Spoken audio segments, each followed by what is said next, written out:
998. 999. 1,000. I don't know if you heard me, I did over 1,000. Sorry about that. I just got to get my morning lifts in before I'm locked in on the ice this weekend for Sturgeon Spearing opening weekend. Have you seen the ice conditions this year? No way I'm bringing my truck out on Winnebago. The average truck weighs about 4,000 pounds. My trusty Sportsman 450, 701 pounds. Ugh. The 10.5-inch ground clearance makes this ice fishing machine. The 10.5-inch ground clearance makes this ice fishing machine.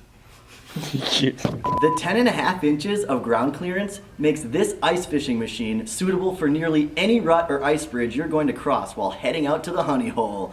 Not to mention, the towing capacity of well over 1,000 pounds makes pulling a shack simple as can be. Did I mention I'm heading out to opening weekend tomorrow? I think I did.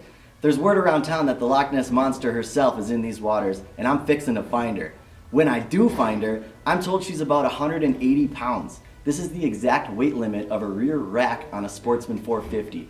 Be sure to add the silver package to your Sportsman, so when you do catch Nessie, you can get her off the ice. When you buy your Sportsman 450 from the doctor during the Spring Fever sales event, we're also going to challenge you to a simple game of bags. Or is it cornhole? Bags? Amel? Whatever you may call it, we're going to give you an opportunity to win $100 by tossing 3 of these 4 bags into the hole. Kobe!